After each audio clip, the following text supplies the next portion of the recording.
नमस्कार प्रेक्षक हो, आचार्य 90 FM यो ऑन रेडिओ मध्ये मी तेजस्विनी आपलं मनपूर्वक स्वागत करते. प्रेक्षक हो, आजच्या आपल्या बिझनेस मंत्र सेगमेंट मध्ये आपण चंद्रशेखर टिळक सरांना आमंत्रित केलेलं आहे.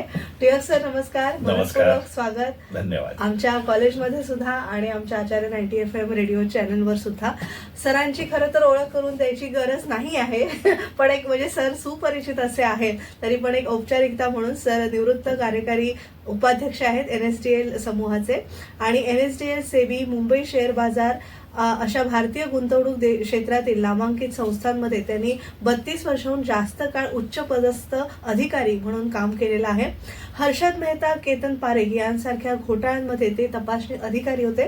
देशातील अनेक नामवंत शिक्षण संस्थांत मानद व्याख्याता आणि त्यांच्या अनेक समित्यांमध्ये सभासद राहिलेले आहेत. विविध आर्थिक आणि गुंतवणूक संबंधित विषयांवर त्यांनी देश विदेशात मिळून एकूण 3800हून अधिक व्याख्यानं दिलेली आहेत. तसंच आजपर्यंत त्यांची 33 पुस्तके आणि 81 त्या पुस्तकांच्या 81 आवृत्त्या तसंच 3500हून अधिक लेख त्यांचे प्रसिद्ध झालेले आहेत. आर्थिक विषयांवरील पुस्तकं, लेख, भाषणं याबद्दल 3 माजी पंतप्रधान अटलजी, नरसिंहराव आणि डॉक्टर मनमोहन सिंग यांच्या विशेष निमंत्रण आणि वैयक्तिक प्रत्यक्ष भेटीत प्रदीर्घ अशी चर्चा सुद्धा करायचं त्यांना भाग्य लाभलेलं आहे. आणि 1988 सालापासून केंद्रीय अर्थसंकल्पाचे विश्लेषण 2023 साली याबाबतचा कैलासवासी माननीय श्रीयुत नानी पालखीवाला यांचा याबाबतचा विक्रम त्यांनी पार केलेला आहे. गुंतवणूक गजानन, गुंतवणूक पंचायत, मार्केट मेकर, शेअर ललित, गुंतवणूक गुरु अशी असंख्य पुस्तकं त्यांनी लिहिलेली आहेत. त्याचा आपण आढावा घेणारच आहोत या मुलाखतीच्या दरम्यान. सर, मला उत्सुकता मुलाखतीच्या सुरुवातीला अशी वाटते की एवढं तुमचं वैविध्यपूर्ण म्हणजे पुलं जसे होते की असे अष्टपैलू पुलं होते, तसं तुम्ही अर्थकारण आणि साहित्य हे दोन्ही गोष्टी तुम्ही समतोल राखलेला आहे यामध्ये.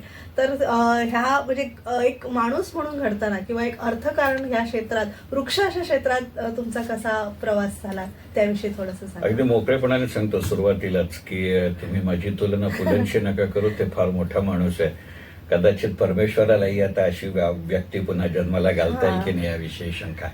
तुमच्या मूळ प्रश्नाकडे येतो की अर्थकारण आणि ललित साहित्य किंवा इतर पुस्तकं याचा संबंध कसा आला. अगदी अत्यंत सरळ, सोपं, साधं गणित आहे. जवळजवळ 40 वर्ष मी आर्थिक क्षेत्रामध्ये नोकरी केली, त्याची 32 वर्ष तुम्ही म्हणलात तसं भांडवल बाजाराशी केली. पण तेव्हाही आणि आजही तो काही माझा आवडीचा विषय नाही. ते माझ्या नोकरीचं क्षेत्र होतं, चरितार्थाचं साधन होतं. खरं म्हणजे शाळा कॉलेजमध्ये असल्यापासूनच माझं स्वप्न हे इंग्लिश किंवा हिंदीचा प्रोफेसर व्हायचं होतं, पण काही कारणामुळे होऊ शकलो नाही. नोकरी करत असताना मात्र योग्य वेळेला योग्य ठिकाणी जाता आलं. आणि याचं दुसरं एक अगदी मूलभूत कारण सांगायचं झालं म्हणजे माझ्या कॉलेजच्या दिवसात 1975, 1976 आणि 1977 ही 3 वर्ष अशी आहेत की जेव्हा मी मे महिन्याच्या सुट्टीमध्ये दरवेळेला 2.5 ते 3 महिने हे आपल्या महाराष्ट्रामध्ये जी दुष्काळी कामं चालायची, ज्याला आपण रोजगार हमी योजना म्हणायचो, त्यातल्या जवळजवळ बहुतांश प्रोजेक्टचा मी पायी फिरून सर्व्हे केलेला आहे. त्यामुळे असं लक्षात यायला लागलं की आर्थिक धोरण त्या वेळेचं सरकार त्यांना जे जे शक्य आहे ते जरूर निर्माण करतात, त्यांच्या परीने तो राबवण्याचाही प्रयत्न करतात. परंतु अर्थकारण किंवा आर्थिक योजना आणि त्याची अंमलबजावणी याच्यामध्ये अंतर राहतं. आणि याचे होणारे परिणाम हे केवळ आर्थिक नसतात, ते कौटुंबिक असतात, ते राजकीय असतात, ते सामाजिक असतात. त्यामुळे अर्थकारणातले बदल आणि इतर बदल याची सांगड घालणं हे मनोमन कुठेतरी सुरू व्हायचं. आणि आधी व्यावसायिक भूमिकेमध्ये आणि नंतरच्या टप्प्यामध्ये व्यावसायिक भूमिका आणि त्याच वेळेला वैयक्तिक आयुष्यात केलेली भाषणांची भटकंती यामुळे वेगवेगळे भूगोल मनामध्ये तयार झाले. आणि मग त्यामुळे ऑफिसच्या निमित्तानं होणारा अर्थकारणाचा अभ्यास आणि ह्या भ्रमंतीमुळे होणारा समाजाचा अभ्यास याची सांगड कुठेतरी त्या 33 पुस्तकांच्या विषयामध्ये घातली गेली असेल. पण तुमच्या म्हणजे तुम्ही स्वतः घडलात त्याविषयी फार जाणून घ्यायचं आहे की नेमका हा माणूस कसा घडला, असं आमच्या तरुणांना फार कुतूहल आहे की कारण प्रत्येक जणच इकॉनॉमिक्स घेतं म्हणजे अर्थशास्त्राचा अभ्यास करतं. 2 गोष्टी माझ्या बाबतीत त्या सुरुवात तरी अपघाताने झाली, पण नंतर योग्य पद्धतीनं त्याचा उपयोग करून घेतला. म्हणजे माझे जे अगदी कॉलेजपासूनचे मित्र आहेत ते गमतीने म्हणतात की शेखर आधी त्या पदावर जातो आणि मग त्या पदाला आवश्यक असलेली पात्रता गोळा करतो. हे त्यावेळेला शक्य होतं. परंतु आत्ताच्या काळामध्ये ते शक्य होईल अशातला भाग नाही. अगदी थोडक्यात मग माझ्या व्यावसायिक आयुष्याचा आढावा घेतो, त्यातनं तुम्हाला त्याचे संदर्भ मिळत जातील. मी बीकॉमची परीक्षा झाली, त्याच्या दुसऱ्या दिवशी नोकरीला लागलो. काही घरच्या परिस्थितीमुळे आणि इतरही काही सामाजिक कारणांमुळे, त्याची चर्चा आज करण्याची आवश्यकता नाही. त्यावेळेला मी पूर्णपणाने अकाउंट्स मध्ये नोकरी करत होतो. पहिले 8 वर्ष मी अकाउंट्स मध्येच नोकरी केली. पहिलं 1 वर्ष एका छोट्या कंपनीमध्ये होतो, मग 3-3.5 वर्ष मगाशी उल्लेख केला त्याचा ICL UK म्हणजे ICM मध्ये होतो, आणि नंतरची 4 वर्ष मी ब्लू स्टार मध्ये होतो. पण माझं शिक्षण MCOM LLM आहे. मी CA ICWA CS नाही. त्यामुळे अकाउंट्स फायनान्स मध्ये, कारण मी नोकरी करूनच शिकत होतो. बीकॉम मी मगाशी म्हणलं तसं बीकॉमची परीक्षा झाली, त्याच्या दुसऱ्या दिवसापासून जो मी नोकरीला लागलो तो 31 मे 2020 ला वयाचे 60 वर्ष पूर्ण केली म्हणून निवृत्त झालो. मध्ये एकही दिवसाचा गॅप कुठं नाहीये. पण त्यामुळे ह्या पहिल्या 8 वर्षाच्या नोकरीत असं लक्षात आलं की मी CS नसल्यामुळे आणि ते करण्याला वेळ नसल्यामुळे किंवा उत्साह राहिलेला नसल्यामुळे मी अकाउंट्स आणि फायनान्सला किती वरच्या पदावर जाऊ शकेन याला एक अंगभूत मर्यादा होती. आणि त्यामुळे मी दुसरीकडे कुठे दुसऱ्या क्षेत्रात काम करायला मिळतंय का याचा विचार करत होतो. माझ्या सुदैवानी त्यावेळेला मुंबई शेअर बाजाराने अनेक वर्षाच्या या कालखंडानंतर एक अत्यंत मोठी जाहिरात देऊन वेगवेगळ्या पद्धतीची माणसं की ज्यांना शेअर बाजाराचा अनुभव असू दे नसू दे पण त्यांना त्यांच्या क्षेत्राचा अनुभव हवा अशी माणसं शेअर बाजारामध्ये किंवा बॉम्बे स्टॉक एक्सचेंज मध्ये नोकरीत भरती करायला सुरुवात केली होती. त्या संपूर्ण प्रक्रियेमध्ये माझी भरती झाली. मग मुंबई शेअर बाजाराचा मला आधीचा फारसा काही अनुभव नसल्यामुळे अगदी ज्याला आजकाल आपण ग्रीव्हन्सेस हल्ली इन्व्हेस्टर रिलेशन म्हणतो, पूर्वी त्याला ग्रीव्हन्सेस म्हटलं जायचं, तर ग्रीव्हन्सेस आर्बिट्रेशन असं करता करता शेअर बाजाराच्या संबंधांमध्ये मला चांगलं एक्सपोजर मिळालं. त्यावेळेला तो हर्षद मेहताचा सुरुवातीचा काळ होता. मराठी पेपरमध्ये या विषयावरती फारसं काही लिहायला लागायचं नाही, लिहून यायचं नाही. पण मला स्वतःला याची बॅकग्राऊंड नसल्यामुळे मी दरवेळेला माझ्या सहकार्यांना विचारत राहिलो. तो कोणी मदत केली नसते, शेवटी त्यांनाही त्यांचे करिअर आहे, त्यांना त्यांची प्रमोशन्स. मग मी जे शिकत होतो त्याच्या नोट्स काढायला सुरुवात केली. डोंबिवलीला राहायचो, मुंबई शेअर बाजारात नोकरी करायचो, त्यामुळे गाड्यांच्या वेळा ठरलेल्या होत्या. तर गाड्यात कधीतरी हर्षद मेहताचं ते सुरुवातीचं जे गणित होतं त्यावेळेला चर्चा व्हायची. आपल्याला शब्द माहिती असायचे, त्याचा नेमका अर्थ माहिती नसायचा, पण तेच काम मी ऑफिसात करत असल्यामुळे मी ते तिथे सांगत असे. त्यातनं माझी सुधीर जोगळेकर असतील, श्रीराम शिदाय असतील यांच्यासारख्या पत्रकार मित्रांमुळे या विषयावरती माझं नियमित लिखाण सुरू झालं. म्हणजे 1983-1984 मध्ये मी मुंबई तरुण भारतमध्ये साप्ताहिक सदर लिहायचो. जवळजवळ 87 सालपासून आलटून पालटून वेगवेगळ्या टोपण नावानी, कारण ऑफिसच्या नियमात ते माझं लिखाण बसेल की नाही याचा अंदाज नव्हता, मी लिहायला सुरुवात केली. पुढे साप्ताहिक सकाळचं अर्थमंथन नावाचं एक मोठं साप्ताहिक होतं. त्यातले पहिले कित्येक अंक असे आहेत की त्याच्या 32 पैकी निदान 20 पानं माझे लेख होते वेगवेगळ्या नावाचे. म्हणजे एकीकडे शिकायचं आणि दुसरीकडे ते शब्दबद्ध करायचं. काय होतं, आपण दुसऱ्यासाठी बोलतो, दुसऱ्यासाठी लिहितो, तेव्हा तुम्ही स्वतःशी जास्त मोकळेपणाने विचार करता, अभ्यास करता. आणि तुम्ही मगाशी उल्लेख केलात तसं हर्षद मेहताचा मी तपासणी अधिकारी झालो. अगदी मोकळेपणाने सांगतो, पुस्तकात शिकलो नसतो एवढा या तपासणी अधिकारी या भूमिकेतनं मी शेअर बाजार शिकलो. जे माझे मुलगे घरी गमतीने म्हणतात की देवघरात आमच्या देवाचा फोटो आहेतच, पण खरं म्हणजे त्याच्या बाहेरच्या बाजूला तरी बाबांनी हर्षद मेहताचा फोटो लावला पाहिजे. कारण त्या संपूर्ण प्रकरणामध्ये माझा शेअर बाजार, त्याच्या प्रक्रिया, त्याच्यामध्ये आवश्यक असलेले बदल याचा खूप फायदा झाला. दुसरा फायदा असा झाला की मी ज्या वेळेला मुंबई शेअर बाजारात होतो त्याच काळामध्ये मी लागलो त्यावेळेला फ्लोअर बेस्ड ट्रेडिंग होतं. पण नंतरच्या काळामध्ये वेगवेगळ्या कारणांमुळे आपल्यात जे बदल होत गेले, तर मुंबई शेअर बाजाराचं जे स्वरूप आहे की फ्लोअर बेस्ड ट्रेडिंग पासून स्क्रीन बेस्ड ट्रेडिंग याचा मी साक्षीदार आणि साथीदार आहे. आणि मुळातला मी ट्रेंड कम्प्युटर प्रोग्रामर असल्यामुळे तीही क्षेत्र तिथे शिकायला मिळाले. त्याच काळामध्ये मी सेबीमध्ये डेप्युटेशनवर गेलो होतो. 92-93 ही 1.5 वर्ष मी सेबीमध्ये होतो.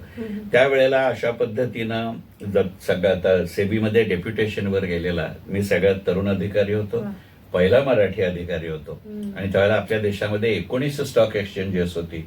त्या स्टॉक एक्सचेंज मधला 19 स्टॉक एक्सचेंज मधनं गेलेला मी एकमेव अधिकारी होतो.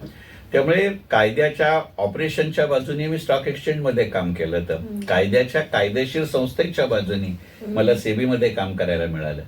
नंतर मी स्टॉक एक्सचेंज सोडल्यानंतर पुन्हा वर्षभर छोट्या काळासाठी सेबीमध्ये डिव्हिजन चीफ इन्व्हेस्टिगेशन होतो.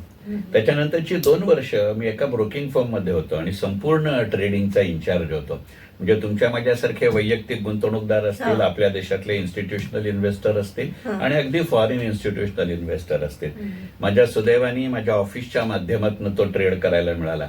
पण मुंबई शेअर बाजार किंवा भारतीय शेअर बाजाराच्या इतिहासामध्ये स्क्रीनवरती जो FIIचा पहिला ट्रेड झाला त्याचा ट्रेडर मी होतो.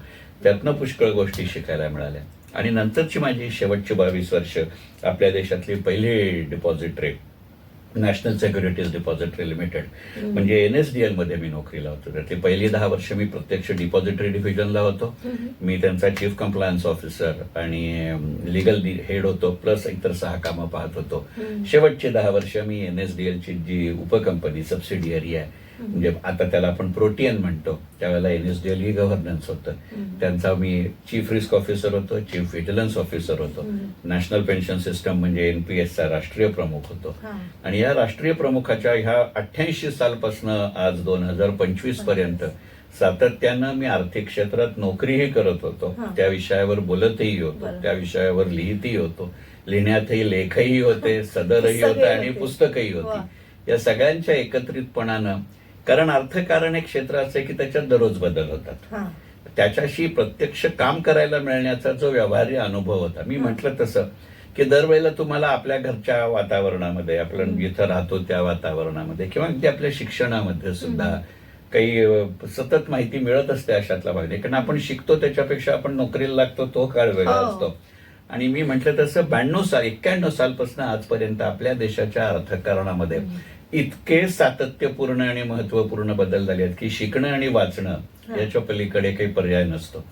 आणि अगदी मोकळेपणाने सांगतो की लेखन आणि माझी नोकरी याच्या बरोबरीनं, त्याच्यात कमी जास्त नाही मला करता येणार, माझं सातत्यपूर्ण वाचन याचा मला माझ्या करिअरमध्ये, मग ती वैयक्तिक असू दे व्यावसायिक असू दे, खूप फायदा झाला. म्हणजे माझ्याविषयी गमतीनं माझे ऑफिसचे सहकारी म्हणायचे की ऑफिसच्या टूरला येणं, मग अशी मी तुम्हाला म्हटलं तसं की शेवटची 12-13 वर्ष अशी होती की महिन्यातले 20-20 दिवस मी टूरवर असायचो. तर माझे सहकारी गमतीने म्हणायचे की परतीच्या प्रवासात विमानात चढताना त्यांना फक्त बोर्डिंग पास विचारतात आणि शेखर टिळकना बोर्डिंग पास बरोबर कुठचं पुस्तक वाचताय त्याची पावती दाखवा असं विचारतात. या सततच्या वाचनाने मला खूप उपयोग झाला. आणि सध्याच्या आर्टिफिशियल इंटेलिजन्सच्या जमान्यात सुद्धा कृपा करून वाचायचं व्यसन सोडू नका, हा माझा महत्वाचा मंत्र आहे. खरंच. एक छोटीशी विश्रांती घेऊया आणि चंद्रशेखर टिळक सरांशी आपला संवाद असा सुरू ठेवूया. तुम्ही पाहत आहात बिझनेस मंत्र ऑन आचार्य 90 FM.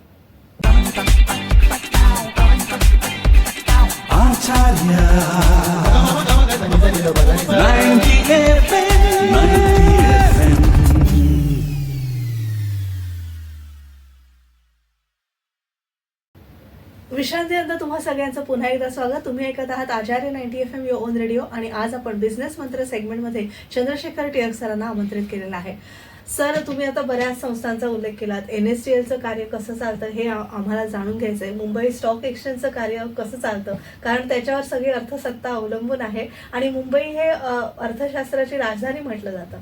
तर त्याविषयी ह्या सगळ्या संस्थांमध्ये नेमकं कसं काय वातावरण असतं त्याविषयी जाणून घ्या. एक गोष्ट लक्षात घ्या की मुंबई शेअर बाजार, सेबी, NSDL हे तिन्ही संस्था आपल्या देशाच्या शेअर बाजारामध्ये अत्यंत महत्वाच्या आहेत. हे अत्यंत उघड आहे. आणि मुंबई आपल्या देशाची आर्थिक राजधानी वगैरे, आपण मुंबईत बसतो, मुंबईत राहतो म्हणून म्हणणं ठीक आहे. पण एक मोकळेपणाने आपण मान्य करूया की जसजसं आपल्या देशामध्ये सेवा क्षेत्राचं, ज्याला आपण सर्व्हिसेस सेक्टर असं म्हणतो, याचं प्राबल्य वाढत गेलं तसं आपल्या देशातली आर्थिक केंद्र ही फक्त मुंबई पुरेशी मर्यादित राहिलेली नाहीत. आणि विशेषतः करोना नंतरच्या काळामध्ये वर्क फ्रॉम होम सारखी संकल्पना असेल, स्मॉल स्केल इंडस्ट्री किंवा कॉटेज इंडस्ट्रीला दिलेलं प्राधान्य असेल, यातनं आपल्या देशाच्या अर्थकारणाचा पाया हा फार मोठ्या प्रमाणावर विस्तृत होतोय. त्याला हवा असणारा पैसा, त्याला हवं असणारं तंत्रज्ञान, त्याला हवं असणारे स्किल सेट हे कदाचित मुंबई, पुणे, बंगलोर, हैदराबाद अशा सारख्या निवडक केंद्रातनं येत असतील.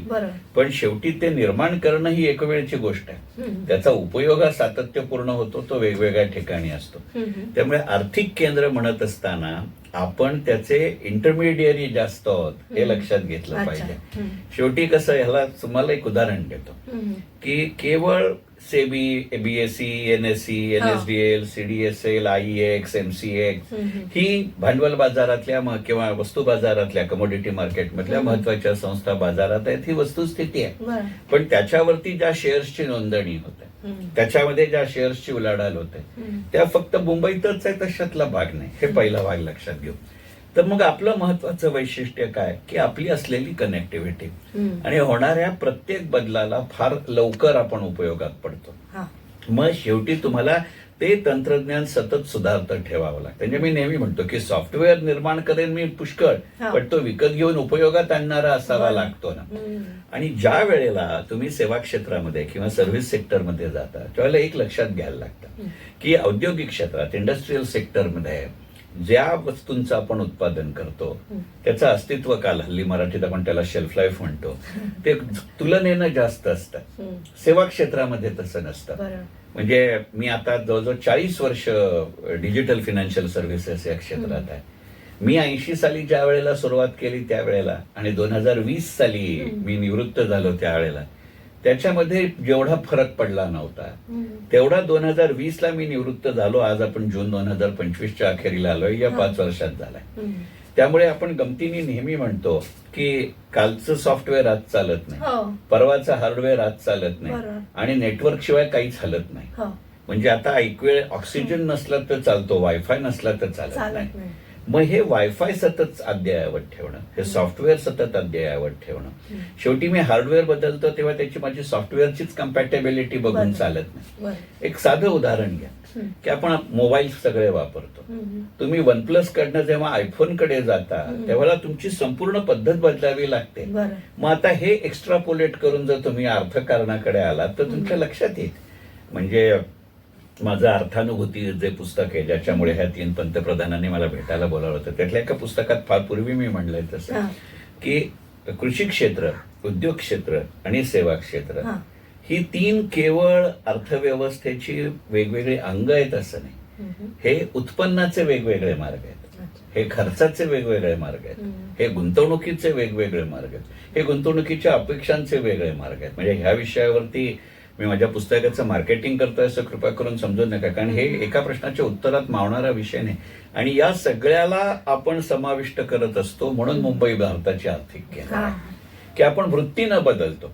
राजकारण सोडून देतात, तो तुमच्या माझ्यापैकी कोणाचाही उद्योगाचा धंदा नाही आणि ज्यांचा आहे त्यांना उद्योग सोडून दुसरं काही नाहीये, हे लक्षात घ्या. म्हणजे ही टीका नाही, ही वस्तुस्थिती आहे. तर आपण आर्थिक केंद्र का आहोत की तुमच्या माझ्यासारखे नागरिक, तुमच्या माझ्यासारखे व्यावसायिक, तुमच्या माझ्यासारखे व्यावसायिक मोकळेपणानं येणाऱ्या नवीन संधीकडे पाहतो, म्हणून आपण आर्थिक केंद्र होतो. त्यामुळे आजच्या काळाला धरून जे तंत्रज्ञान असेल, आजच्या काळाला धरून जे गणित असेल, एक साधं उदाहरण देतो आणि थांबतो, कारण आपण किती एका प्रश्नाचं मोठं उत्तर आहे. साधं उदाहरण घेऊ की 1988 साली मी मुंबई शेअर बाजारात लागलो. त्यावेळेला एखाद्या मध्यमवर्गीय मराठी कुटुंबातल्या माणसांनी शेअर बाजारात लागणं हे म्हणजे संकल्पनेच्या पलीकडेच होते. मी डोंबिवलीत लहानाचा मोठा झालो. मला अजून आठवतं त्यावेळेला माझं लग्न झालं होतं. माझा मोठा मुलगा 6 महिन्याचा होता. माझे वडील सामाजिक दृष्ट्या डोंबिवलीमध्ये खूप सक्रिय होते. त्यांना कमीत कमी 2-2.5 हजार लोकांनी येऊन विचारलं असेल की अरे एक शेखर एक वेडा आहे, तू वेडा नाहीस ना. आज त्याच्या विरुद्ध तुमच्याच कॉलेजचे किंवा इतरही कॉलेजचे विद्यार्थी अत्यंत मोकळेपणाने त्यांच्या मोबाईलवरनं ट्रेडिंग करतायत. माझी पिढी इन्व्हेस्टमेंट करायची, हे ट्रेडिंग करतात. हे फ्युचर अँड ऑप्शन आधी शिकतात आणि मग खरेदी शिकतात. मग हा जो बदल आहे हा केवळ आवडीतला बदल नाहीये, हा टेक्नॉलॉजीतला बदल आहे, हा बाजाराच्या पद्धतीतला बदल आहे. त्यामुळे बदल स्वीकारणं, खरं म्हणजे बदलाच्या पुढे राहणं, हा मंत्र मी तिथं शिकलो, तो अत्यंत उपयोगी पडतो. बरं, म्हणजे तुमची जेव्हा मुलाखत घ्यायची ठरवलं होतं तेव्हा काही असे सामान्य माणसाला पडणारे प्रश्न आहेत ते तुमच्यासमोर घ्यायचा दृष्टिकोन आहे. तो म्हणजे श्रीमंत वर्ग, मध्यम वर्ग आणि कनिष्ठ वर्ग हे अजूनही आहे भारतामध्ये. म्हणजे श्रीमंत लोक हे श्रीमंत होतच आहे, मध्यम वर्ग आहे तसाच मध्यम वर्गीय आहे. आणि जे म्हणजे शेतकऱ्यांच्या आत्महत्या जर पाहिल्या, खरी आपली भारताची तशी परिस्थिती आहे का की शेतकऱ्यांनी आत्महत्या केल्या पाहिजे? आणि जो गरीब वर्ग आहे तर तो तसाच रंजलेला, गाजलेला, पिचलेला आहे असं आपण पाहतो. तर याकडे तुमचं काय दृष्टिकोन आहे? अगदी मोकळेपणाने सांगतो की श्रीमंत, मध्यमवर्गीय आणि गरीब हे जे शब्द आहेत, हे शब्द केवळ पुस्तकात राहतील अशातला भाग नाही. अच्छा. तर श्रीमंत, मध्यम आणि गरीब हे अर्थकारणाच्या दृष्टीने हे शब्द म्हणून राहतील, दर्जा म्हणून राहतील. पण त्या दर्जाची तुम्हाला व्याख्या दरवेळेला बदलावी लागेल हे लक्षात घेतो. कारण गेल्या 70-75 वर्षाचा जर स्वतंत्र भारताचा आर्थिक इतिहास आपण पाहिला तर 1947 साली असणारा भारत आणि आज 2025 ला असणारा भारत, याच्यामध्ये प्रचंड फरक आहे. आणि याला राजकीय रंग द्यायचा असेल तर गोष्ट वेगळी, पण इतकी वर्ष या क्षेत्रात काम केलंय, वेगवेगळ्या भूमिकांना केलंय. मला स्वतःला असं वाटतं की मुळात आज जे काही 47 ते 2025 हा जो आपला प्रवास आहे, तो गेल्या 75 वर्षाची जी कोण सरकार असतील त्या सरकारांच्या कामगिरीचा एकत्रित परिणाम आहे. सगळीच सरकार त्यातल्या चांगल्याला जबाबदार आहेत, त्यातली सगळीच सरकार आत्ताच्या वाईटाला जबाबदार आहेत. त्यामुळे ह्या व्याख्या शब्द राहतील का? राहतील. पण 47 साली श्रीमंत म्हणताना आपल्या डोळ्यात, आपल्या मनात असणारा आर्थिक संपत्तीचा आकडा आणि आज 2025 मधला आकडा, याच्यात फरक आहे. कारण ती व्याख्याही आपण बदलती ठेवली आहे, दरडोई उत्पन्नही वाढलंय. आत्ताच्या मध्यमवर्गीय, श्रीमंत आणि गरीब याच्या मधला एक महत्वाचा फरक आपण लक्षात घेऊया. व ते आहेत. शेतकऱ्यांच्या आत्महत्या व्हायला पाहिजेत का? साहजिकच. कुठचाही सहृदय मनुष्य निर्दयीच असेल त्याला सोडून द्या, त्याची मी माणसात गणनाच करत नाही. हे टाळता आलंच पाहिजे. पण त्याच्यामधले आपण 2 गोष्टी लक्षात घेतल्या पाहिजे की शेतकऱ्यांमध्ये सुद्धा सरसकट आत्महत्या नाही होते. आत्महत्या होत आहेत हे सत्य आहे, त्या सगळीकडे होत आहेत. म्हणजे भारतातल्या वेगवेगळ्या राज्यात होत आहेत हे सत्य आहे, वेगवेगळ्या राजकीय धोरणांमुळे होत आहेत हे सत्य आहे. पण त्याच्यामधलाही एक बदलता फरक आपण लक्षात घेऊया.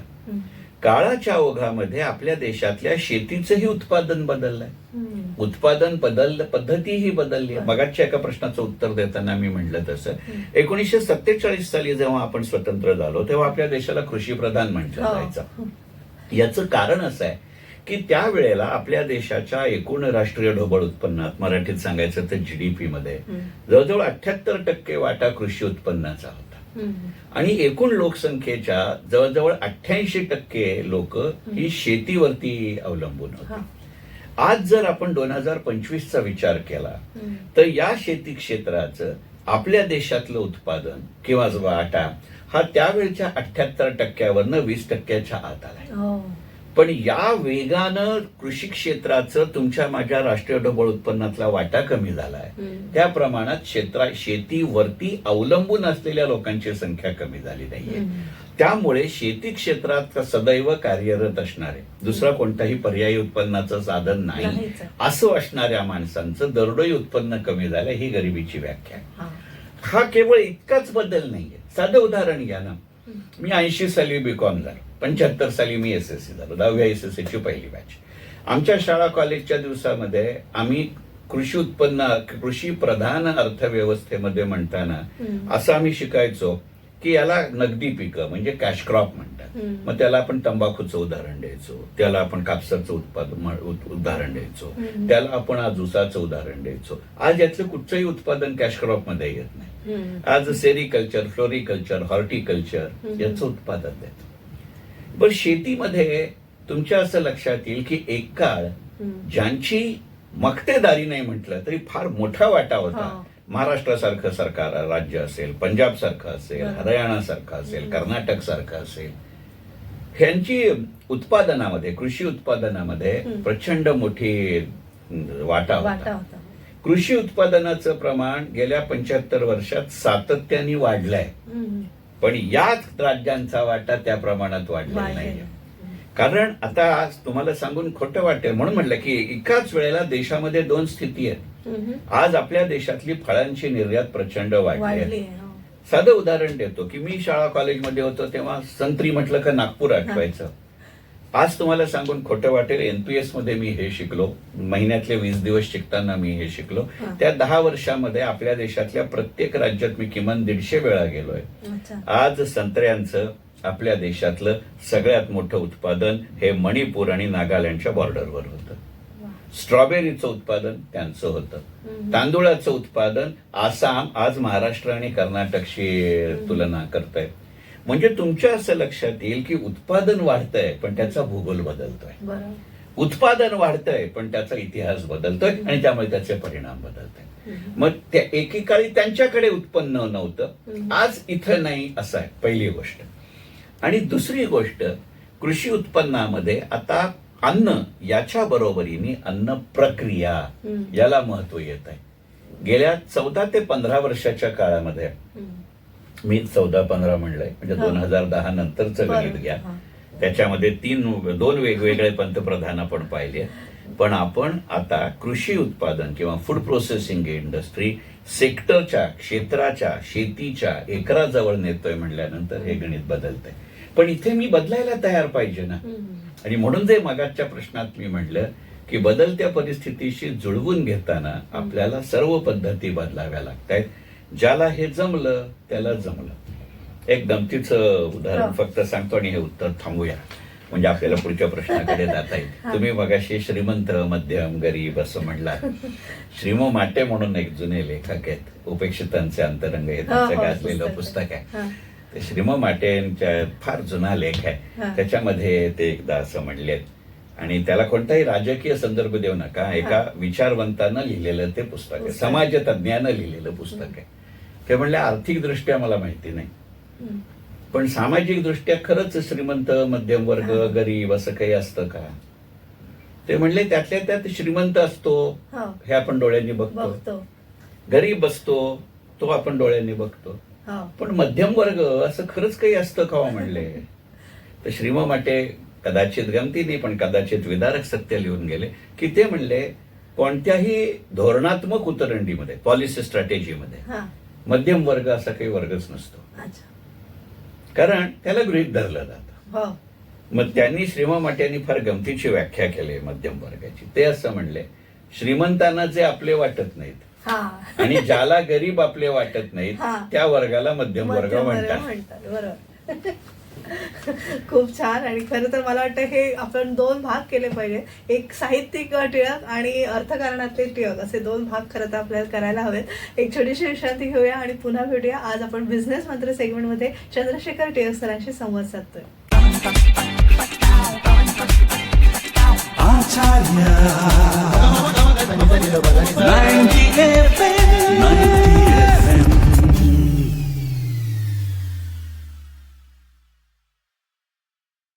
तुम्हा सगळ्यांचं पुन्हा एकदा स्वागत. तुम्ही ऐकत आहात आचार्य 90 FM युअर ओन रेडिओ आणि आज आपण बिझनेस मंत्र या सेगमेंटमध्ये चंद्रशेखर टिळक सरांशी संवाद साधतोय.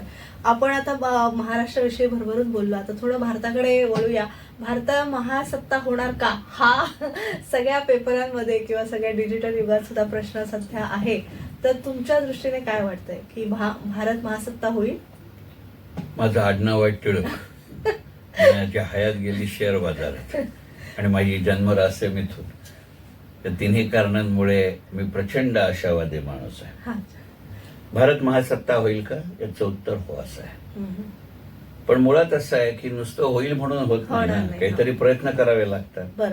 कारण मी एकटाच महासत्ता होण्याच्या दृष्टिकोनातून प्रयत्न करत असतो अशातला भाग नाही. शेवटी ती रेस आहे, त्यामुळे मी जसा धावतोय तसे इतरही धावतायत. त्यामुळे इतरांपेक्षा जास्त वेगाने मी धावलो तरच मी महासत्ता होणार आहे. पण महासत्ता होणं आणि महासत्ता राहणं याच्यामध्ये फरक आहे. आज लक्षात घेऊया आपण की सध्या गेल्या आठवडाभर जे आपण बघतोय त्यात नेमकं कोणाकोणाच्यात युद्ध चालू आहे आणि कोणाकोणाच्यात नाही हे कळत नाही. महासत्तेच्या मार्गातली ही सगळ्यात मोठी अडचण आहे. त्यामुळे महासत्ता हे स्टेटस नाही, महासत्ता हे टार्गेट आहे. मी टार्गेट म्हटलंय, टार्गेट म्हटलं नाही. त्यामुळे इतर तुम्हाला किती स्पर्धा देतात आणि त्या स्पर्धेला तुम्ही किती पुरून उरता यावर तुम्ही महासत्ता व्हाल की नाही अवलंबून आहे. 2 गोष्टी नक्की की गेल्या काही वर्षाच्या सातत्यपूर्ण धोरणामुळे आणि आपण जर महासत्ता झालो तर त्यातलं सगळ्यात महत्वाचं कारण हे असेल की आपलं सातत्यपूर्ण धोरण. एक साधं गणित घ्या. 1991 साली चंद्रशेखर जेव्हा आपले पंतप्रधान होते त्यावेळेला आपल्या असलेल्या आर्थिक परिस्थितीमुळे त्यांच्याही काळात आणि प्रामुख्याने नंतर नरसिंहराव आपले पंतप्रधान झाले त्या काळात, तेव्हापासून आपल्या देशांमध्ये आपण आर्थिक सुधारणांचा कार्यक्रम राबवतो.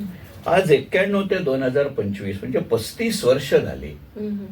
या 35 वर्षामध्ये आपण जर पाहिलं तर वेगवेगळ्या राजकीय रंगसंगतीचे पंतप्रधान झाले, वेगवेगळ्या राजकीय रंगसंगतीचे अर्थमंत्री झाले, तरीही आपल्या देशाच्या आर्थिक धोरणांमध्ये कुठंही घुमजाव झालेला नाही. आपण युटर्न केलेलं नाही.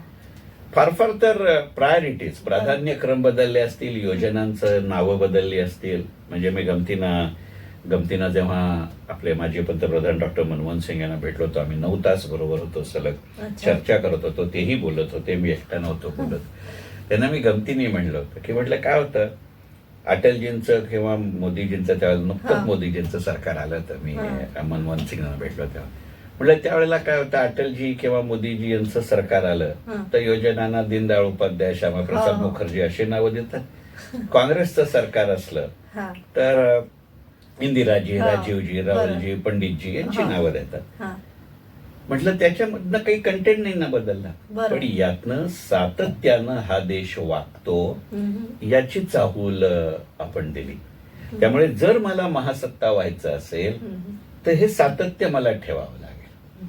आता एक लक्षात घ्या की मगाशी आपण बदलाचा विचार करा म्हटलं, पण बदलात हे सातत्य ठेवायचं म्हणजे आपल्याला अपारंपरिक मार्गाकडे जावं लागेल. करोनानी नुकसान झालं का? 2000% झालं.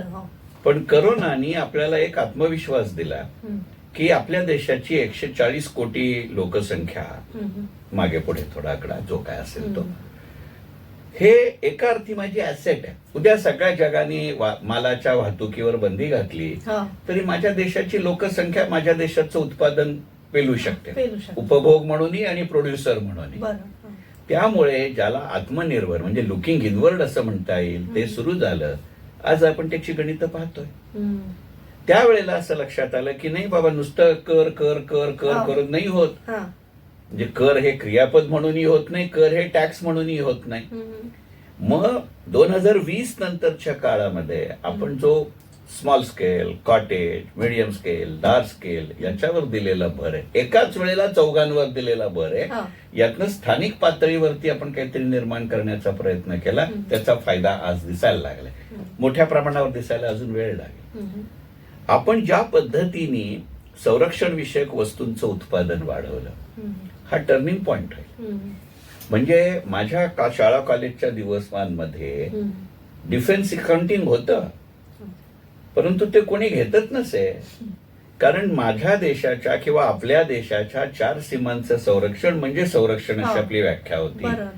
2020 साली आपण एक धोरण म्हणून असं म्हणलं की पुढच्या 5 वर्षात, मार्च 2020 ची घोषणा आहे, 20 मार्च 2020 ला पंतप्रधानांनी राष्ट्राला उद्देशून भाषण केलं रात्री 8 वाजता आणि त्याच्यात आत्मनिर्भर जाहीर झालं. 23 जून 2020 ची त्यावेळेच्या अर्थमंत्री, आजही त्या अर्थमंत्री आहेत निर्मलाजी सीतारामन, यांनी असं घोषित केलं की आत्मनिर्भर मध्ये संरक्षण क्षेत्रामध्ये सरकारनं धोरण म्हणून असं ठरवलं की पुढच्या 5 वर्षात आपल्या देशाला लागणाऱ्या संरक्षण विषयक वस्तूंच्या किमान 75% उत्पादन आपल्या देशामध्ये करू. आज आपण 25 जूनला बोलतोय, बरोबर 5 वर्ष पूर्ण होत आहेत. आपण 68% उत्पादन करतोय, आपण त्याचं निर्यात करतोय. म्हणजे आज आपण अमेरिकेला या बाबतीत अमेरिकेचं स्थान घ्यायला जागा लागेल, पण आपण इतक्या वेगानं वाढतोय की अमेरिकेला विचार करावा लागतो भारत काय करतोय. आपण ज्या पद्धतीनं स्पेस रिसर्च आणि स्पेस लॉन्चिंग मध्ये झालोय हे आपल्याला भूषणावह गोष्ट आहे. म्हणजे मी एक उदाहरण नेहमी सांगतो. मी स्पेस रिसर्चच्या बाबतीत बोलतोय, मी कोणत्याही पक्षाचा जाहीरनामा वाचत नाहीये. 26 मे 2014 नरेंद्र मोदींनी आपल्या देशाचे पंतप्रधान म्हणून पहिल्यांदा शपथ घेतली.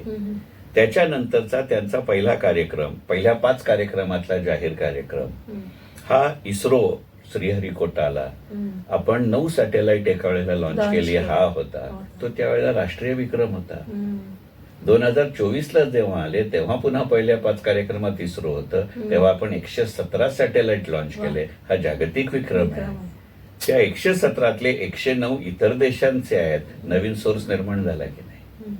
आज ज्या पद्धतीचं तंत्रज्ञान माझ्याकडे आहे, सॅजिलिटी सारखी एखादी कंपनी मेडिकल रिसर्च मध्ये आर्टिफिशियल इंटेलिजन्सचा उपयोग करते.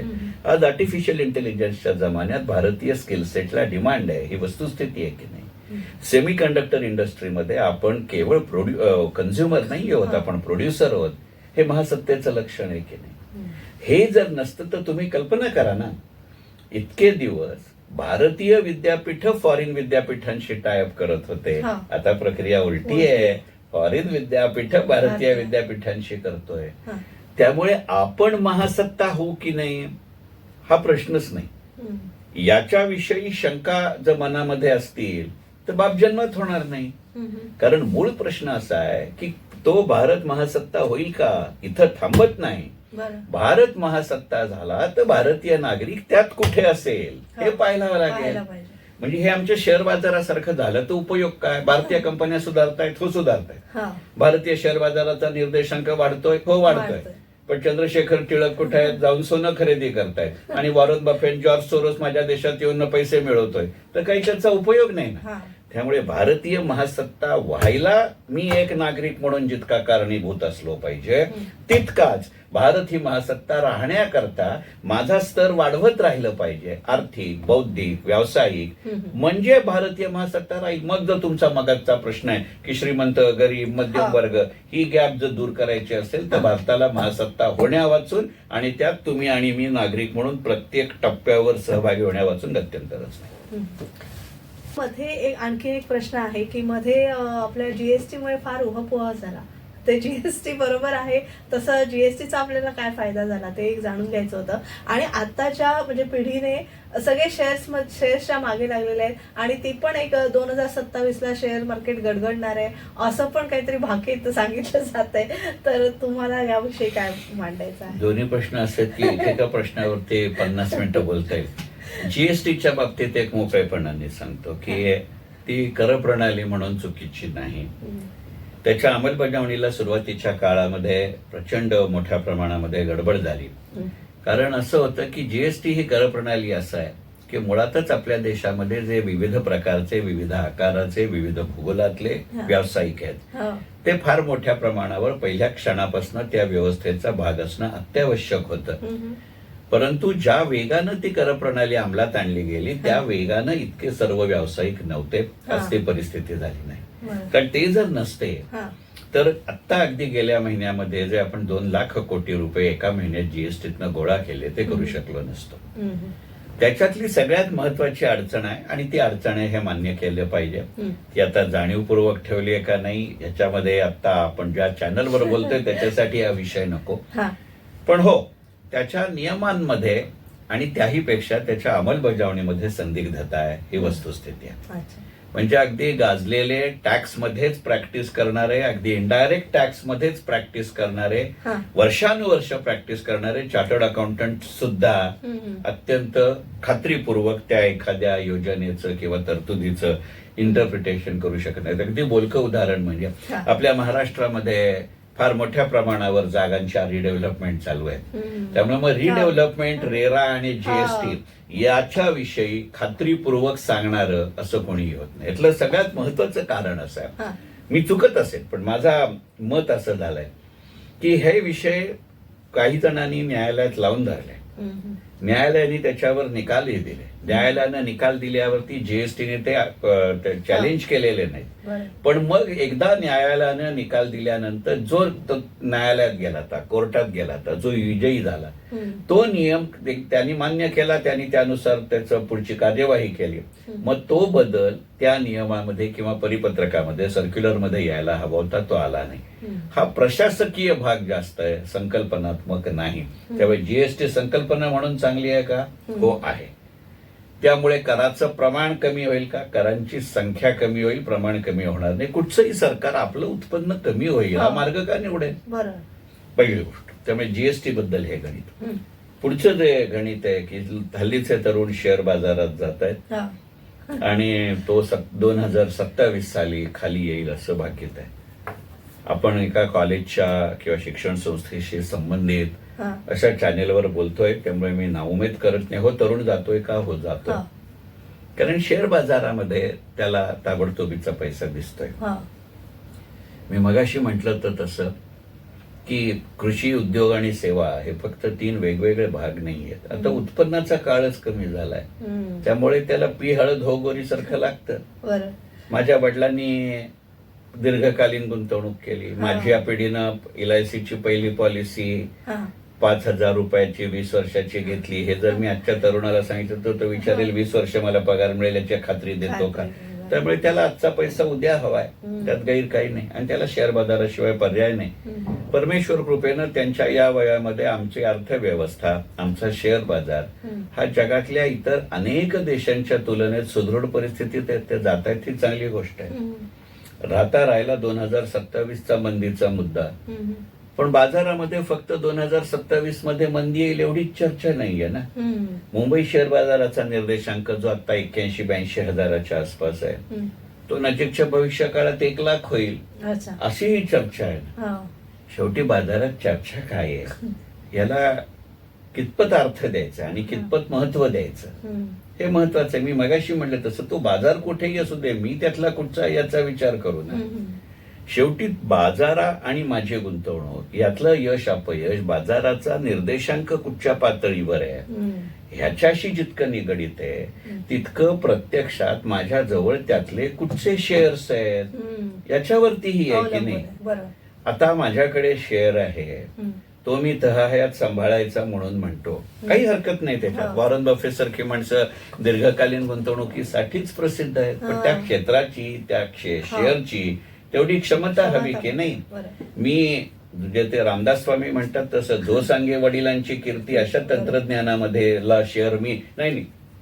वडील मोठे, अरे पण आत्ताचे चिरंजीव काय करतात, किंवा आज जे चिरंजीव आहेत ते उद्या वडील होऊ शकतात का, याचा विचार करावा लागतो.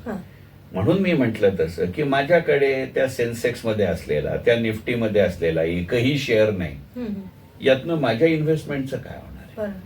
शेवटी एक गोष्ट लक्षात घ्या की शेअर्स मधल्या गुंतवणुकीचे फायदेही आहेत, तोटेही आहेत. शेवटी ते प्रत्येक गुंतवणुकीच्या साधनाचे असतात. त्यामुळे माझा घोडा कुठे धावतो हे मला माहिती पाहिजे ना. घोड्यावर स्वार कोण आहे, मी आहे, बाजार नाही ना. आणि शेअर बाजार ही ससा कासवाची रेस नाही.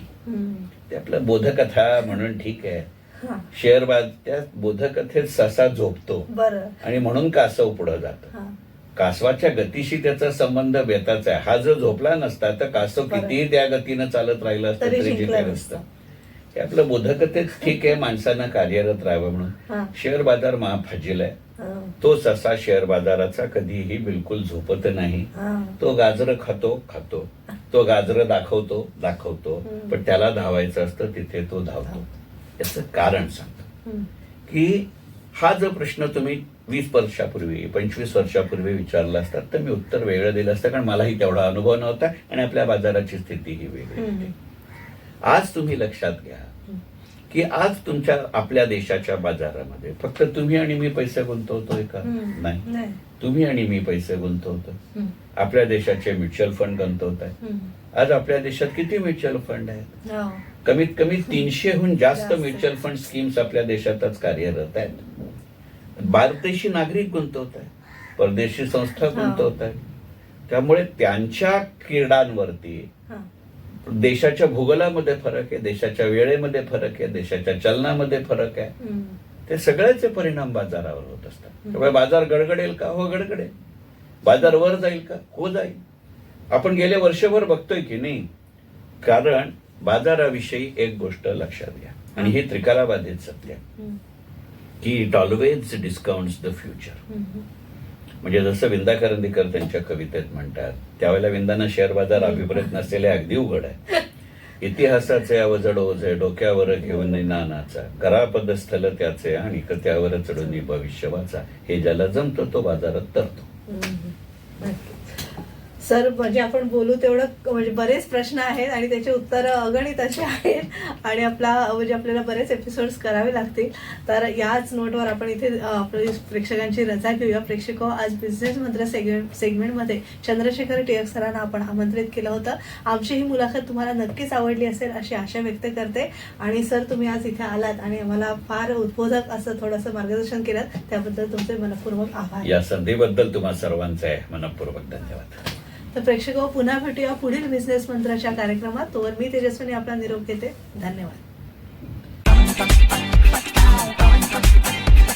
आचार्य 90 FM